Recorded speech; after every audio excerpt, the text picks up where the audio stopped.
jóvenes, ¿cómo están? Espero que se encuentren bien, cada uno en sus casas, con sus familias, cuidándose y protegiéndose como corresponde. En el día de hoy vamos a hablar sobre el proceso de independencia de Chile.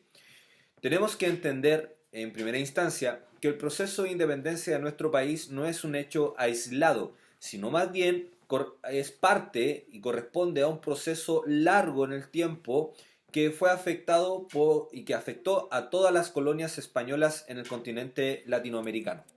La independencia de Chile transcurre entre los años 1810 y el año 1823.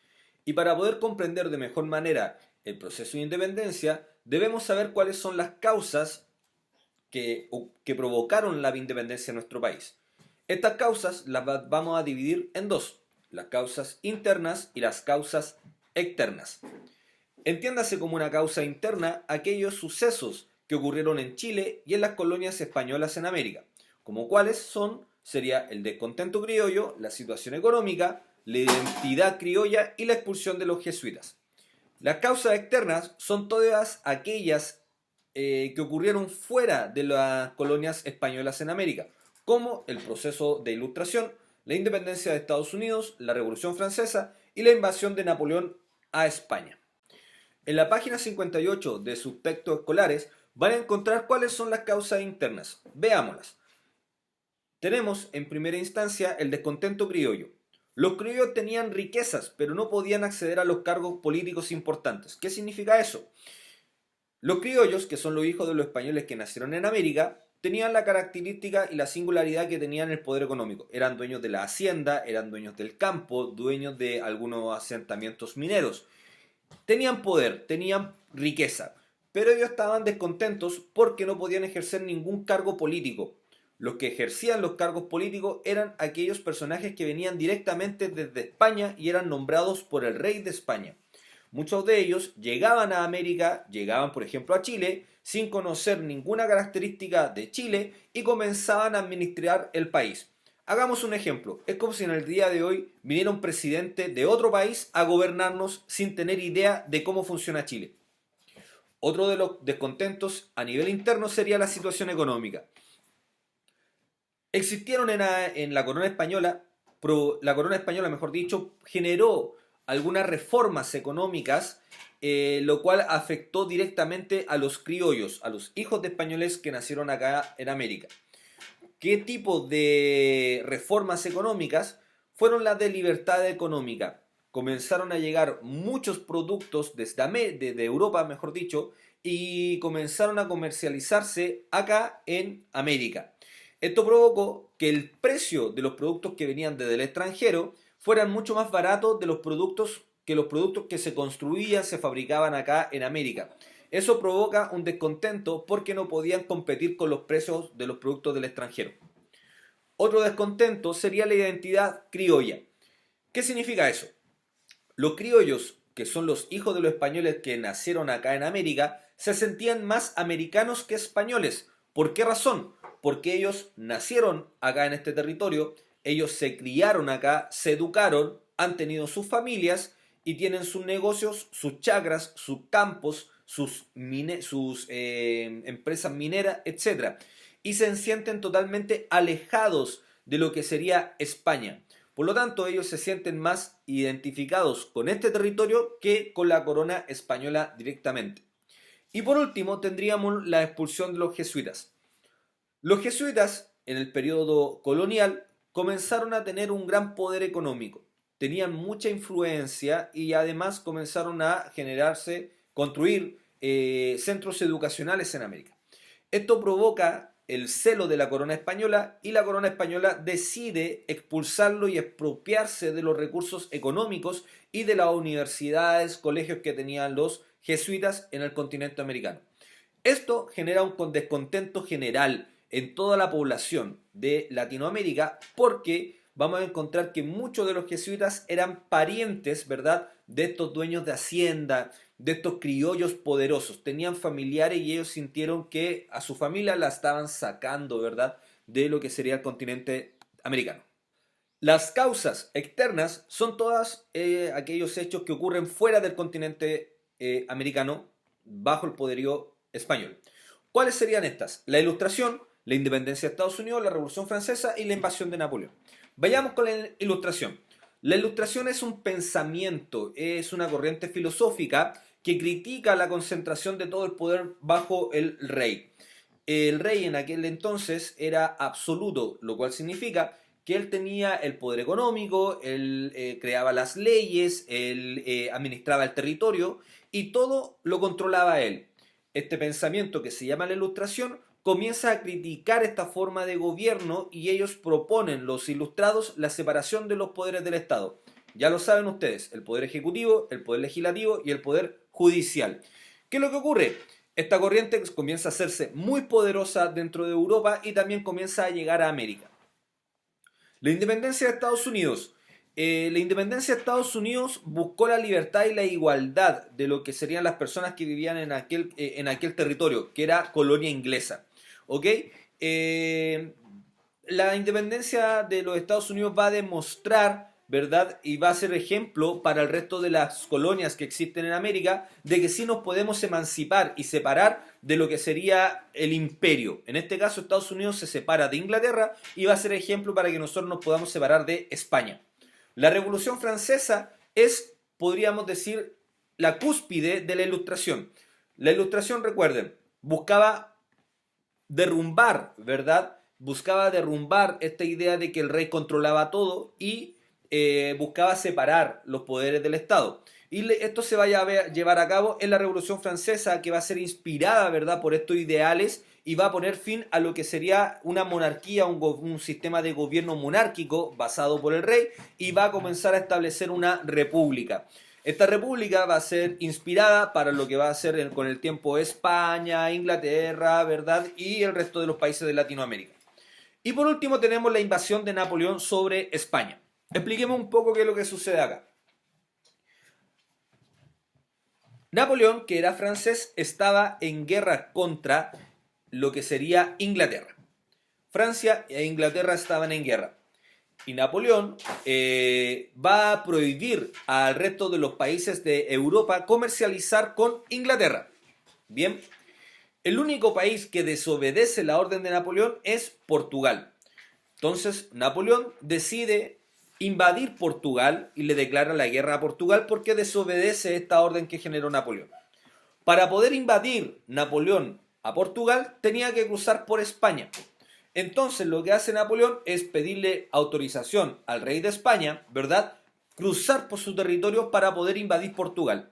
El rey español le da la autorización y el ejército español, el ejército francés comienza a cruzar en dirección a Portugal. Cuando llegan a Madrid, Napoleón genera un cambio de opinión y decide invadir también España. Y toma al rey Fernando VII preso y va a imponer a su hermano José Bonaparte como rey español. Eso va a ser una causa importante de lo que serían las juntas de gobierno, porque Francia tomó la decisión de invadir España provocando que el poder o el líder de España quede totalmente acéfalo. Hablemos ahora un poco de lo que sería la teoría del derecho divino del poder. La teoría del derecho divino del poder es un pensamiento el cual se basaba el absolutismo. El rey, el absoluto, el que controlaba todo. Él establecía o se creía que él gobernaba todo porque Dios le entregó el poder directamente a él como rey. ¿Qué quiere decir eso? Que el poder que yo tengo como rey, por ejemplo, me lo entrega directamente Dios. Y Dios me eligió a mí para gobernar, ¿verdad?, un pueblo. Eso se llamaba teoría del derecho divino del poder. Con esa idea se justifican los gobiernos absolutistas de Inglaterra, de Francia, de España, por ejemplo. ¿Qué es lo que sucede? La Ilustración comenzó a criticar la teoría del derecho divino del poder y hace un pequeño cambio. ¿Cuál va a ser este pequeño cambio? Establece que el poder siempre emana de Dios, pero antes que llegue al rey, pasa por el pueblo. Ojo con eso. Es decir, Dios le entrega el poder al pueblo y el pueblo elige a su gobernador, es decir, a su rey. Si ustedes se dan cuenta, más o menos, sería una idea muy similar a lo que sería el sistema de elecciones en el día de hoy. Nosotros tenemos el poder en la actualidad como ciudadanos y nosotros le entregamos nuestro poder como ciudadanos a un presidente. ¿Y cómo lo hacemos? A través del voto. Y nosotros votamos por una persona para que él nos gobierne de la mejor manera. ¿Me entienden?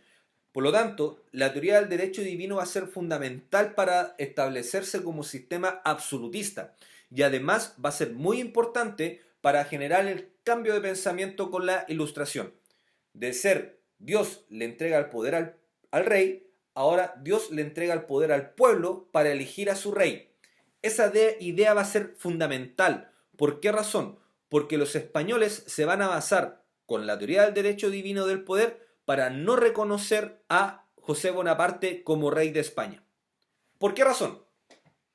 Porque el pueblo quería mucho al rey Fernando VII, rey de España. ¿Ok? De hecho, le conocían como el amado. Entonces, aparece un personaje como Napoleón Bonaparte, invade España, toma, ¿verdad?, a Fernando VII preso, lo toma en cautiverio y él instaura, ¿verdad?, a un rey, José Bonaparte. Napoleón pone a su hermano José Bonaparte como rey de España. Pero desen cuenta de algo. ¿Quién colocó a José Bonaparte como rey de España? No fue el pueblo, fue Napoleón. ¿Me entienden? Por lo tanto, el poder no pasó por el pueblo para entregárselo al rey. El pueblo español no reconocía a José Bonaparte como rey de España. El pueblo español y las colonias de América reconocían como rey de España legítimo a Fernando VII, pero Fernando VII estaba preso. Estaba preso por Napoleón. Por lo tanto, ese hecho va a provocar las primeras juntas de gobierno en España y en América. ¿Cuándo fue la primera junta de gobierno en Chile? El 18 de septiembre de 1810. Eso todos lo sabemos, ¿verdad? Pero ojo con esto, la primera junta de gobierno en Chile, como en el resto de las colonias de América, o específicamente en España también, como la Junta de Gobierno de Cádiz, no tenía la finalidad de independizarnos, de buscar la independencia de Chile, sino más bien la primera junta de gobierno de nuestro país, de Chile, tenía la finalidad de salvaguardar los intereses del rey Fernando VII que estaba preso. Es decir, la primera junta de gobierno juró lealtad al rey de España, al legítimo rey de España Fernando VII, y desconocía la autoridad de José Bonaparte, que era conocido también como Pepe Botella. Entonces, jóvenes, hagamos un pequeño resumen de lo que vimos en este pequeño video. La independencia de Chile es un hecho no aislado dentro de todo el universo de Latinoamérica, sino más bien es un hecho que ocurre dentro de todas las colonias españolas en América. Por ejemplo, en 1809 fue en La Paz y la Junta de Gobierno en Quito, y en 1810 sería la Junta de Gobierno de Caracas, Buenos Aires, México y la Junta de Santiago, Chile. Bien, otra cosa que hay que recordar es que existen causas internas como externas. Recordemos, las internas son el descontento criollo, la situación económica, el problema económico, la identidad que nos sentían, los criollos se sentían más americanos que españoles y la expulsión de los jesuitas. Y las causas externas son los hechos que ocurren fuera de las colonias de Latinoamérica, que ocurren en Europa, ¿verdad? Y en Estados Unidos, como la Ilustración, la Revolución Francesa, la independencia de Estados Unidos que fue antes y la invasión de Napoleón a lo que sería España y tomando preso a Fernando VII y instaurando a su hermano José Bonaparte como rey de España. Bien, luego de eso vamos a reforzar, bien, ustedes tienen que reforzar con las páginas del texto escolar, desde la página 56 a la página 71. En el fondo lo que yo les comenté es el resumen de aquellas páginas y claramente tienen que hacer las actividades que se encuentran en aquellas páginas para dar inicio ya en un par de días más a las etapas de la independencia de Chile. Patria vieja, reconquista, patria nueva. Vamos a sacar también un pequeño concepto de lo que es la Reconquista y hacer le vamos a colocar un nuevo nombre, un nuevo título, según una nueva visión historiográfica en el día de hoy. Bien, espero que estén bien en sus casas, cuídense harto chicos, chao.